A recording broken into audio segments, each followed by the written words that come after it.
Good morning, Frederick County. This is Dana B. and Charlie M. We are the 3% for Mountain Patriots Educational Ministries. And today we have the opportunity to talk with a great guest, Chad DeHaven, who happens to be running for Board of Supervisors here in Frederick County. So without any further ado, I'm going to turn this over to Charlie, and we're going to have some fun this morning. Chad, thanks for being here. Morning, Yes, gentlemen. Thanks for having me. Yeah, we're going to have some fun. Charlie, it's all yours. thank you, Dana. Yeah, Chad, I share Dana's welcome and thank you for sharing your time and your thoughts with us. We're all about more transparency in our county, and you're helping us with that by being here. But before we get started, we'd like to know a little background about yourself, where you came from, outside the world of elected politics. Tell us a little about who is Chad DeHaven. Sure, Charlie. So my name's Chad DeHaven, lifelong resident of Frederick County. Grew up here in the Stonewall district, working in the family's landscaping and greenhouse business. Went to Frederick County Public Schools. So went to the original Stonewall Elementary School, which my grandfather was the first graduating class from Stonewall, the same building when it was a high school. Wow, that's historical, isn't it? Yeah, kind of a neat fun fact. They still had coal bunkers in the elementary school when we went through. It's since been torn down, and the new Stonewall is built in the same location. But went through Frederick County Public Schools. Graduated, went to Virginia Tech, where I studied accounting and information systems. And I'm a business professional today, working with small businesses in the community in the accounting and finance group. Excellent.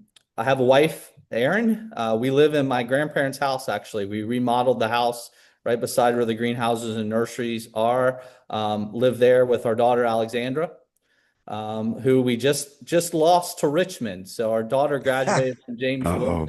this past spring. You're And empty nesters now. Yep. we are empty nesters. We still have the dogs and the cats, but the daughter is now in Richmond at VCU studying forensic science. So Oh, interesting. Very yeah, cool. it's been a busy summer getting her ready and getting her shipped off to Richmond. Right, Excellent. right. That's fantastic.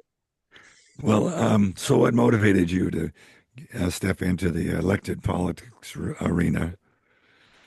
Sure. So I've been involved in the community for a while. Haven't been here for a while. I've been involved in the local political scene for several decades now with the Frederick County Republican Committee, Right.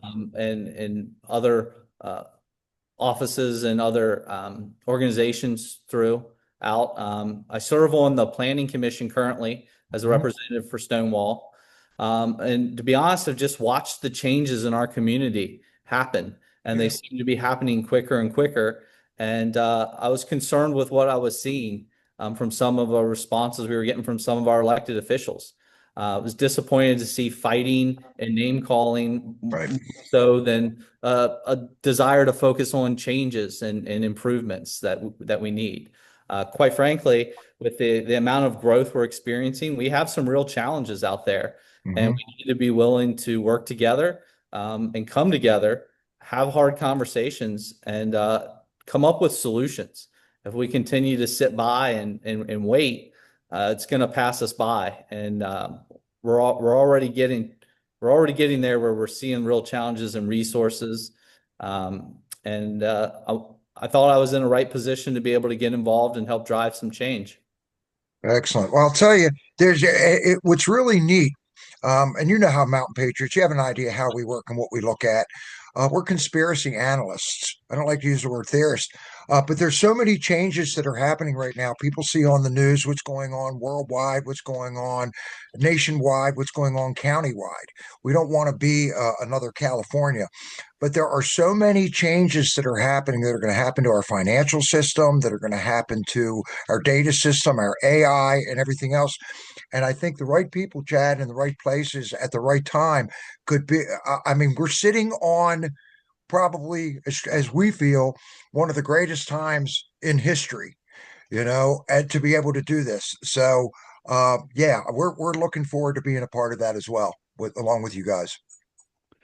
I think it's great. I think it's an interesting time, and we've got Yeah, challenges, but I think we've got opportunities as yeah, we well. do. We do. We have a lot of opportunities, stuff that we never thought we'd have. what are your thoughts on some of the positions that the board has been taking? Are there any specific ones you're interested in, or?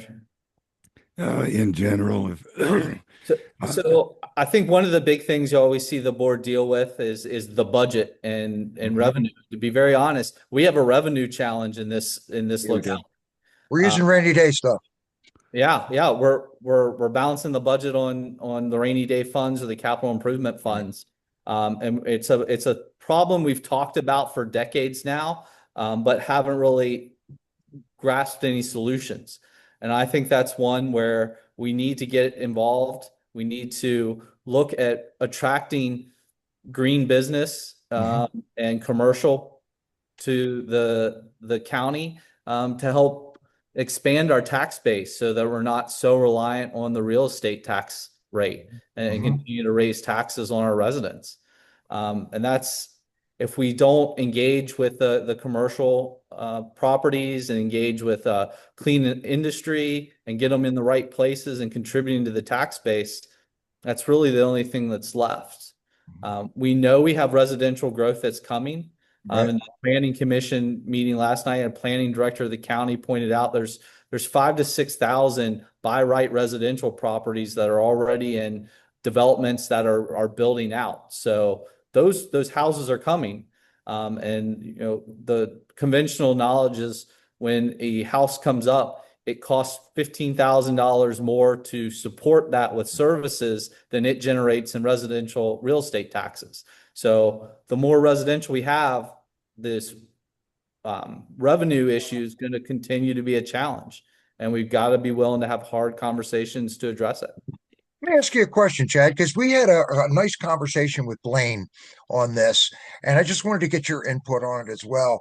I know that a lot of the stuff that anybody that's on the board of supervisors or school board or city council, a lot of this stuff uh, was actually implemented 20 years ago.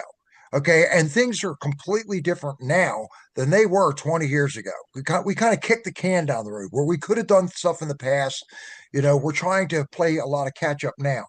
So when we were talking about commercial and residential and so forth, how do you see what is your thought process on impact fees as opposed to maybe proffers? Because I know that it costs a lot of money for us, the residents, to be able to come up with. And is that worth taking a look at right here in our county?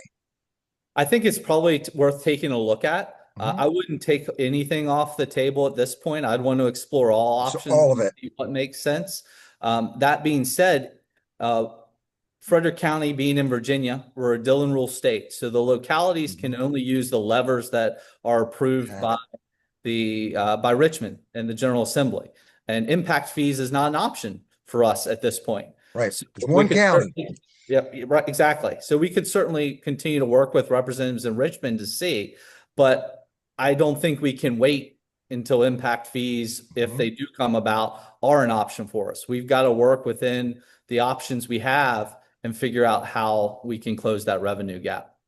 Let me ask you this. I'm going to tail on that a little bit because you said something about green new business. What exactly were you thinking when you're talking about green new business? You're thinking about um I'm not going to put words in your mouth. What were you thinking that when we're thinking about commercial, we want good clean businesses. Yeah. Uh So I think we've got a plan with purpose. mhm. That in my mind means finding the right partners to come into our community. I don't know what specific industries they are, but we have resources here in the community. We've got educated workforce here, thanks to our community colleges and our school systems, which are great. We've got electrical infrastructure that's here. We have sites identified for commercial and industrial. And I think it's important to find those partners that can contribute to our tax base, leverage resources, and be a contributing member of our community. I don't have specific set of industries out there, But I think if we continue to work with our EDA partners, we can find them and attract them. Our geography alone makes us attractive to a lot of industries and a lot of businesses sitting, west of DC and on the I-81 corridor. It is a benefit to a lot of businesses. Yeah, Excellent. if Gives me an idea. if we had another Trex offer to come to town, or another factory, are they considered welcome? I think they should be. I think we should work with all the partners. Now, when they come to town, I think it's important that we continue to work with them to figure out where to locate them so that it makes Yeah. so that we can put them in places that make sense. We're right now getting ready to go through the comprehensive planning process again. It's done every 5 to 6 years. Charlie's familiar with this from the Planning Commission. Right. But I think that's a great opportunity to look at the areas of the county that we've identified for this type of development. When you keep like uses together, you reduce some of the friction between different uses. So you don't really want to drop heavy industrial right into the middle of a residential area. If we can group the types of uses around the resources, we get a lot less friction and everyone can coexist together. That makes a lot of sense. Makes a lot of sense. What about the attitude around here of preserving the agriculture and the ambiance of the valley? How critical is that? Like I think last it's night was really beautiful. important. It's a resource we got. The beauty of the agricultural ground and the rural character of the community. We absolutely need to maintain it. I think we've got some challenges with it. I think there are areas, and I think that comes into that planning process. And traditionally, what we've looked at is west of 81, west of 37, that western area of the community that has still has a lot of rural character, doing and looking at innovative ways to maintain that rural character. We have a challenge here. Macroeconomically, farming and agriculture is challenged. And we have to look at what we can do to continue to support those landowners. If farming isn't economically viable for a group or a farmer, we need to look at what makes sense that we can still maintain that rural character, but also not just abandon a farmer and say, well, you can't do this, this, and this with the land. Yeah. That's important to recognize and keep all those parties in the conversation. Yeah, we don't want to loudenize Frederick County. No. I've seen I used to live in Frederick County, in Loudoun County, and McMansions were popping up everywhere where cornfields used to be. And we need to be careful, is my personal opinion. Yeah, Dana, did you have a commercial moment you wanted to share with everybody? Yeah, I'm going to tag on to it. So something Chad said. He's living in his grandfather's house and the landscaping business and all that stuff and the history that goes back with his family. Tagging on to that, that's really cool. And we want to make sure that with our 250th anniversary coming up, that people remember just how important and how incredibly blessed we are with this country. So, with that being said, the Mountain Patriots Educational Ministries is starting, and we took a tagline. Sorry, President Trump, but we're not sorry. Make America patriotic again. And Mountain Patriots Educational Ministries has 7 different ministries inside of it. This one happens to be educational. And for the 250th anniversary, here's the chance for all of us as a community to come together. So here's a chance for people here in the Valley to become a part of something historical, our 250th anniversary. So what we're looking for, and this will go onto the new website, we're looking for some kids. We're looking for moms, dads, teachers, business owners, history buffs that'll help us out and help us be able to put together little podcasts that are only 20, 25 minutes long, where we get a chance to interview those historical figures, such as we're here in the Valley. We have George Washington that's sitting right in front of me. Okay, I know his horse is outside. I think Annie's with the horse, right, Charlie? Right. Okay, so Annie's with the horse right now. Or I should say Martha is with the horse right now.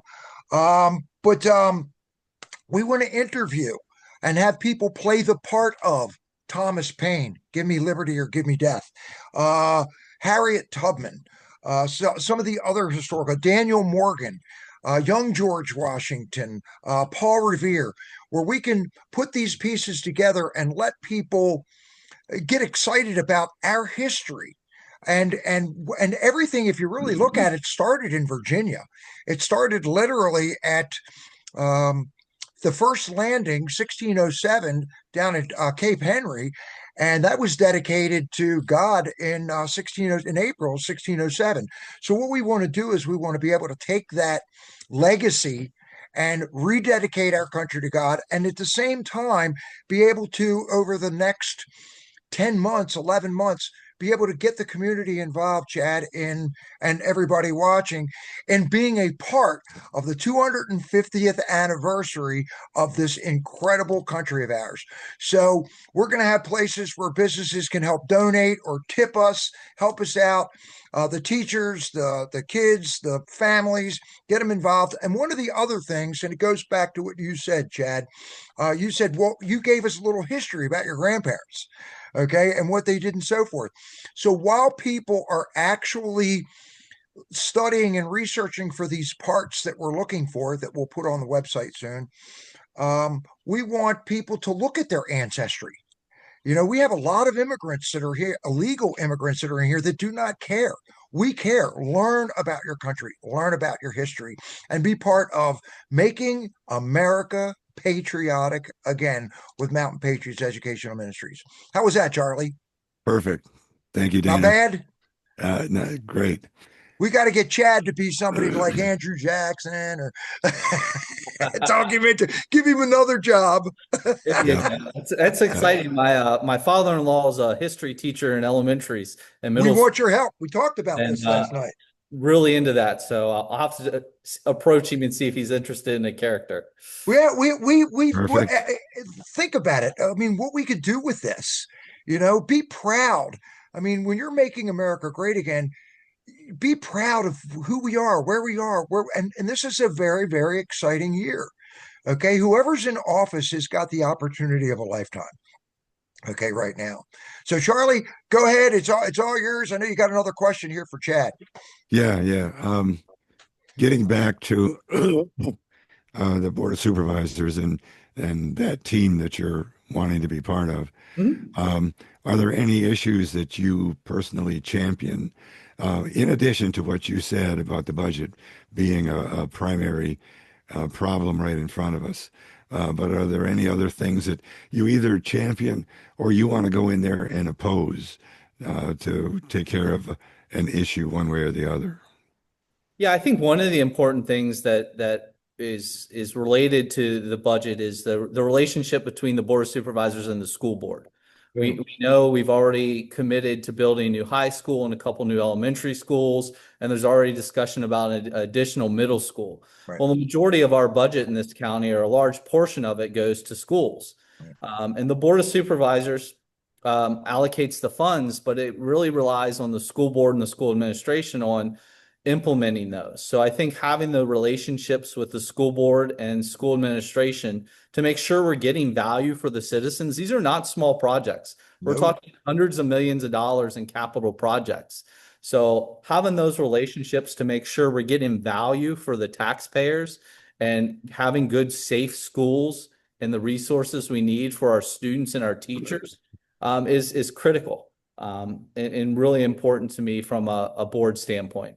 Excellent. Relative to schools that you're mentioning, that big building projects that we have coming up facing us, are you familiar with value engineering? I am, yes, sir. Great. Would you be pushing to make sure that value engineering is done on the designs so that they're not over designed and the price stays down at a reasonable level? I think it's an important step to any construction project. So one of the industries I work with on the accounting side is commercial industrial electrical. So an electrical contractor that builds schools and manufacturing facilities and things like Right. that. So value engineering is part of any commercial project, and I think should be part of any project that is that size. There are going to be opportunities to when you design a project like that, you get back a plan from an architect that's engaged. Well, they often will have certain products they've worked with or certain design standards. I think having another set of eyes, we routinely see, say, millions of dollars on the electrical side. Maybe it means it really advanced lighting control system isn't needed. I can still turn lights on and off. I could save $2 million. Well, what are those opportunities? Maybe by changing a certain building material, we can save millions of dollars. I think that's an important step to take. I think that probably is part of the purview of the school board and the school administration as they work through that project to make sure those steps are happening.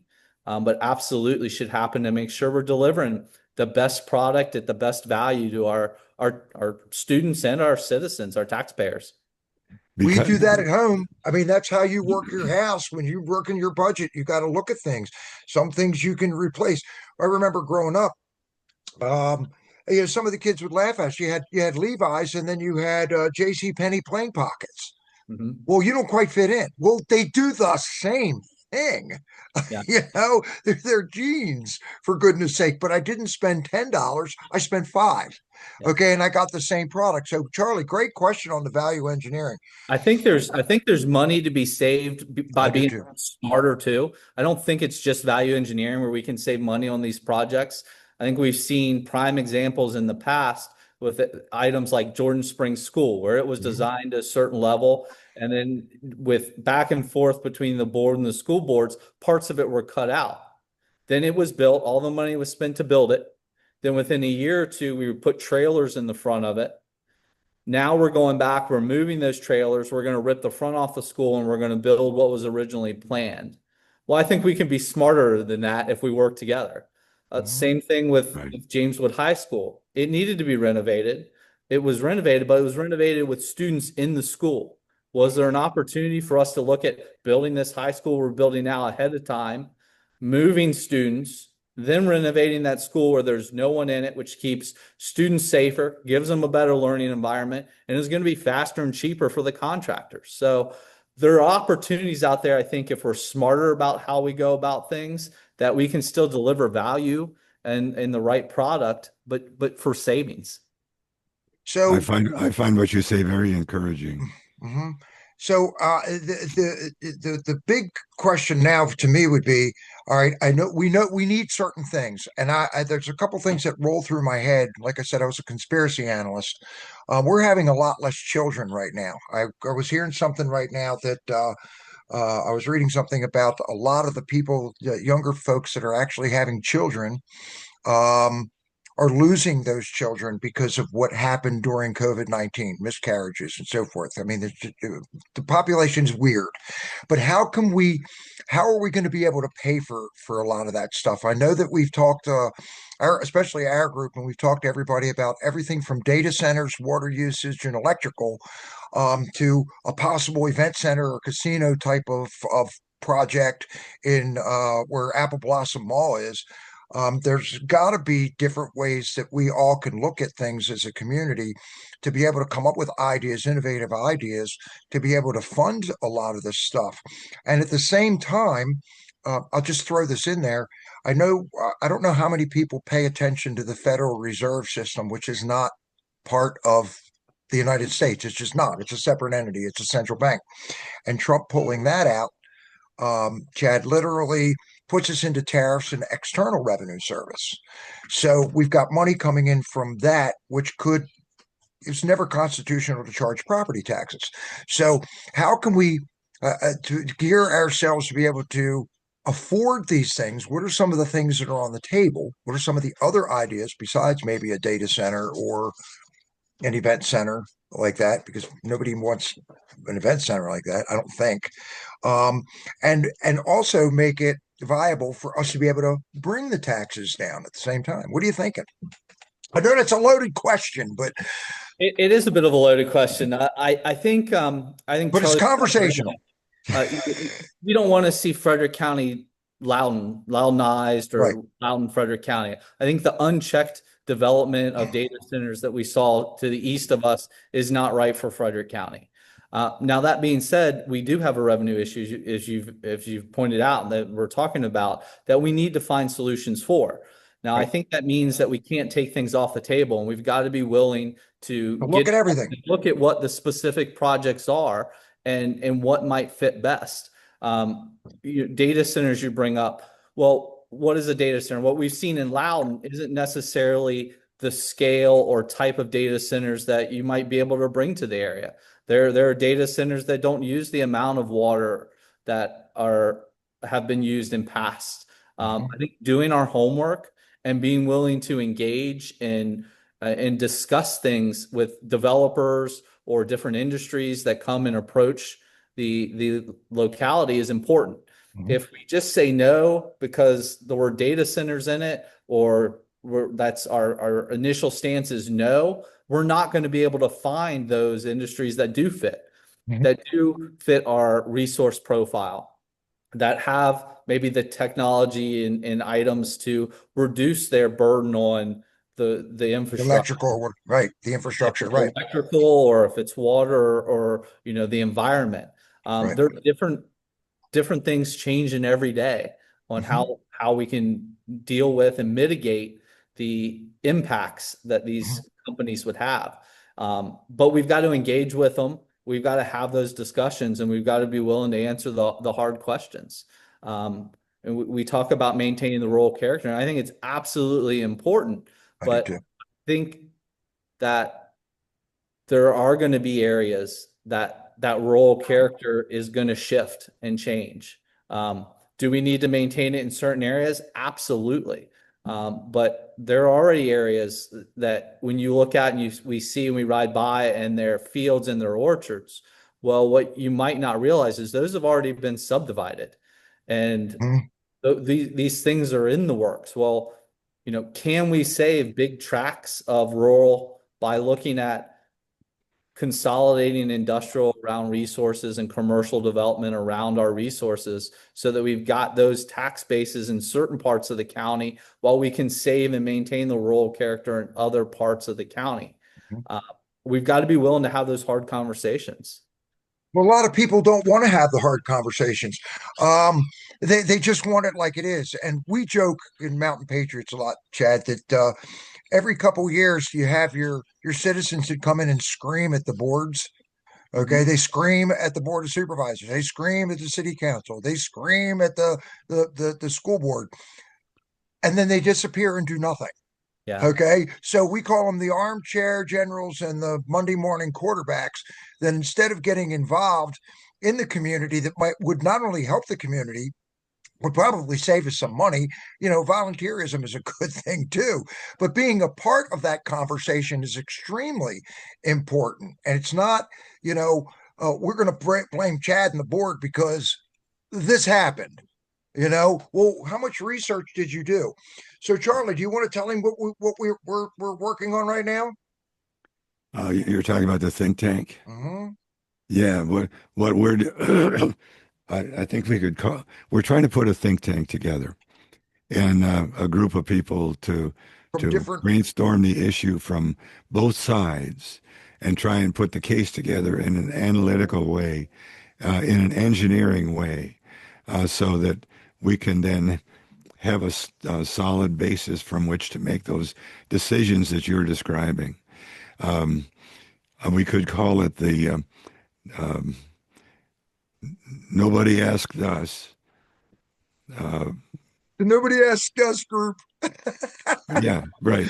But the point is, we're gathering a group of people to do initially a brainstorming session, and it's my intention to facilitate that and make sure that we get both sides, data from both sides on the table and clearly articulated, from which people then can make their own decisions, and lay that on the table for everybody to all concerned. And and that's just a grassroots thing we're trying to grow. We haven't met yet, 2 weeks. but we will. Nobody asked us think tank, and we'll see where that goes. We'll add that to the conversation. The idea is to have the citizenry. It's really easy to point a finger at somebody. Okay, and we have, what the old saying is: you point one finger at somebody, you got three pointing back at you. Okay, so you always have those folks that don't get involved, and I'm not picking on anybody, because I was one of them. I get it's busy. You've got a family to support, and you've got your kids at school, and you've got soccer practice. You have all these other things, but we want to do something on a nonpartisan basis to be able to look at this thing, get the citizens involved in it, and that way you don't have that people don't feel like it's a board or a politician that just said, we're going to do this. Mm-hmm. We're just going to do this. Well, you didn't show up. So we're going to show up as an outside group and go, okay, this is what we looked at, and this is what we found, whether it be positive or negative, and be able to present that to the board and the boards with ideas that go with it. And I think it gets a lot of people, again, like the 250th anniversary, it gets people involved in their community. We've stopped being involved. If you're not involved with your kids, if you're not involved with your kids, you're going to get in trouble. If you're not involved with your community, you're going to get in trouble. Don't blame somebody if you're not going to be part of it. Yeah, transparency and engagement are crucial. They're crucial to be able to solve the issues we have. And I've been really encouraged in the campaign so far, being out, talking to people, getting engaged with people I probably wouldn't normally interact with. Right. And the ideas out there. The ideas are out there. Yeah. I can tell you, we can absolutely solve these challenges with the people in our community if we can get them together. There's a great saying that, all the minds in the room are always going to be smarter than the smartest individual in the room. And absolutely. It's really true. I've heard great ideas come out of meetings and this interchange. Maybe how do we engage with our farmers and get fresh foods into schools? We've that's talked fantastic. about that. That makes a lot of sense. So the people are out there. How do we get them engaged? I think this sounds like a great way. I think the board and the government body can do more too. And I'm encouraged by it. And I know in this comprehensive planning process we're getting ready to go through, and some we've actually seen the planning department engage with the public and go to them, have different community meetings. They already have a list of different groups throughout the community that they're going to engage with. So, and instead of expecting them to show up on a Wednesday night to a board meeting, let's go out and meet them where they are and get their feedback. Make it a little more friendly. Board meetings are fit through for everybody. If that's the bar at which to get people engaged, well, I think we can do better than that. And we absolutely have to do better than that. It's pretty cool. And this is where, Mountain Patriots literally started as a community watch, in case somebody needed help, we would be there. But my hat goes off to everybody that has come. We've had you come out. We've had Bill Wiley, Dolores Oates. We've had everybody, even people like Jonathan Emord and Hung Cow come out to our meetings and say, this is what we're doing. So you're right. You guys you're coming out and meeting with the community. And that's what I mean by bringing the community back together. And Mountain Patriots is open to patriots that want to come in and be part of that. That's what we do. It's part of the reason we do the Wake Up Winchester conferences, so that people are engaged at a grassroots level and they understand what's happening rather than pointing fingers. And right. We want to engage at a grassroots level. That is not just gathering naysayers together. Right. Exactly. I want to hear everything. Yeah. Community is always better when you know your neighbor. Absolutely. And we're trying our tails off for it. That's what really makes a community. We're trying our tails off for it, but we have been pretty successful in the last couple of years. Just this is a big thing. The school board, I was standing there last night, and yes, for some of the naysayers out there, Scott Sturdivant is the chair of the school board. And somebody came up to him last night and thanked him profusely for all of the stuff that he tried to do people don't realize that you can't just turn on a dime, Mhm. and I got a chance to take pictures of that and be a part of it. But Chad, that now that parents, for example, this is what grassroots does. We didn't get the books out of school, but we were able to set it up so that the parents that want non-conventional stuff, we'll put it that way, can opt in to get it. Not the parents that don't want it have to opt their kids out. So there is progress at a grassroots level. Right, Charlie? Right, right. So, set the table for us, if you would. Um, why should we vote for you? What can you tell the public? Why should we vote for you? Sure. Well, I think I bring a perspective that is valuable to the county, having been here, having seen the changes and have a really good understanding of the challenges we face. I think I've got a skill set with a business background. Having even been a deputy treasurer in the county, I understand the budgeting process and the financial systems for the county. I think that lets me get off from day one, really working through the revenue and budgeting challenges we have. And I think the other one is the transparency and the engagement. It's a firm underpinning of what I believe that these solutions are going to come from. And I want to continue to engage and be transparent in how government works. Because it's only with everyone and all those opinions that we're really going to find a solution. And I think that is one of the key things I bring and why I'm a good candidate for this spot. Great answer. Let me ask tag on to that. Uh, Folks that support you over there in Stonewall District, how can they help you? How can people because we have people from all over the place, all the different districts come to our meetings. Yeah. How can people that are watching this help Chad DeHaven? And what do you need the folks to do from a grassroots level to be able to help you secure that position? There's lots of great ways to help. So I'm looking for people to attend events. I've got some events coming up in different areas throughout Stonewall. Come out and help door knock. I'm doing a lot of door knocking because, again, I think one of the best ways to get feedback from people is meeting them where they are. Well, there's no closer way to where you are than knocking on your front door and introducing Yeah. myself and asking what's important to you. So we're going to be getting out in the community. Come help meet your neighbors. Always looking for support. People willing to write letters to the editor in the paper. Love support there. And then I've got a website set up if people want to make financial donations that help us continue to reach out to additional voters. Also looking for a lot of help. You guys as Mountain Patriots know this because I know your membership helps at the polling locations. We'll be So there.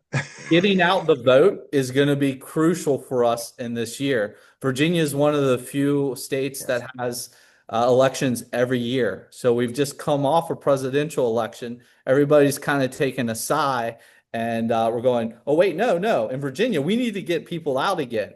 And that's going to be a challenge for us. We've got to continue. So just support by calling your friends, your neighbors, your members of your church, and your different civic organizations. Let's get people out there.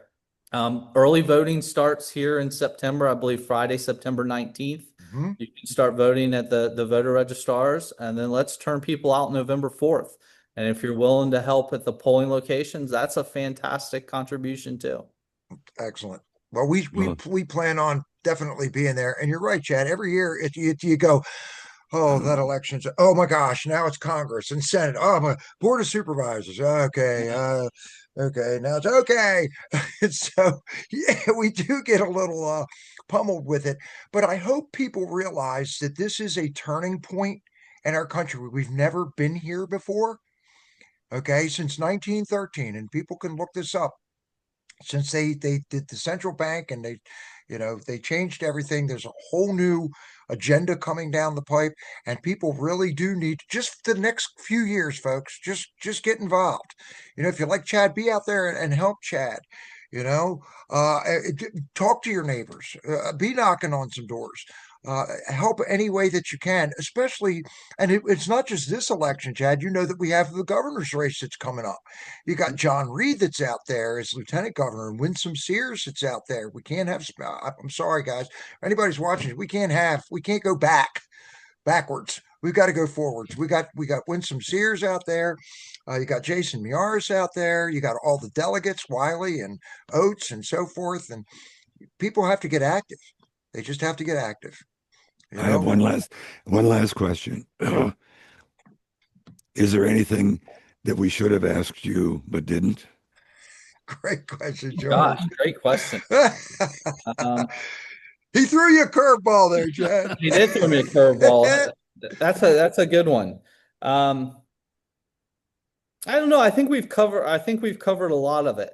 I really think it's key to be engaged. We've got a lot of challenges. I think one of the challenges we didn't talk about that is important is transportation. So, we've got a lot of transportation challenges here. That relies on state funding and the relationships with VDOT and our representatives in Richmond to get those projects done. I think one of the things that drove me to get involved too is I keep hearing certain projects touted as the answer. Like 37 was always the answer. Well, this big giant road's going to be built and all of our transportation projects problems are going to go away. And that's not a feasible road. Anyone will tell you, even the traffic VDOT will tell you and the planning directors will tell you that road can't be built as it's drawn. So let's actually figure out what can be done to make links between our traffic arteries and get some help. I was encouraged. I've been attending the VDOT seminars and some of their meetings, and we've got good people in good spots working to get the resources we need. We've got some help coming to 81. We've got some help coming for the realignment of Redbud Road and the interchanges at 317 and Stonewall. So there is some good things happening that way. We just have to continue to work with our partners to get them done. Great point. We didn't touch on transportation, and that's been huge. And I know they've got this whole project going up 81 right now as well. So yes. Charlie, any other questions? No, I'm good. I really enjoyed this conversation. I did too. This was good. Helping you. This was good, and I hope that people take the time and please like this video, share it with everybody. The more you share this with people, the more people know what's going on. No matter what candidate or person that we're interviewing, we're getting information and insight from your neighbors, from your friends, from people that are running for elected office. So it gives you ideas that you may not have thought about. Is everybody going to agree on everything? No, but we have to stay together as a community and try to figure out how we work together and make it happen. Any final thoughts, Chad? No, I just want to thank you guys. I really appreciate this. Is great. Engagement. I mean, at the end of the day, it's really about people. We've got to do what we can to preserve our values, protect our community, and continue to plan for the future. And it's going to be done together. So I really appreciate the opportunity to speak with you guys today. And we really appreciate you taking the time in the middle of a busy schedule to do this. Well, that's kind of a wrap, but I want to share this with people. We are Mountain Patriots Educational Ministries. We're all about God and country and county. Okay. It's all about the people. And we have our own Mountain Patriots prayer. So I'm going to ask Charlie if he will take us out with the Mountain Patriots prayer today. Charlie? Thank you, Dana. Let us pray. Dear Lord, thank you for this beautiful world and this country that you've given us, and the patriots who are willing to care for it. Thank you for inspiring our founders to create this beautiful republic. Please help us to keep it as the aspiring place to live. Please give us the wisdom to do the right things, the common sense to judge wisely, the energy to never give up, and your unending grace in which we take comfort. In your name we pray. Amen. Amen. Guys, I want to thank you very much. Thank you, Lord, for helping us out today. You can find us at wakeupwinchester.com. We're in a little renovation. And as Rick would always say, Charlie, when we're done one of these things, what did Rick always tell you? It's in the book. It's in the book. There's another one. We have it in the book. So, Chad, thank you very much for taking the time with us, and we look forward to seeing you soon. Thank you, guys. Have a blessed day.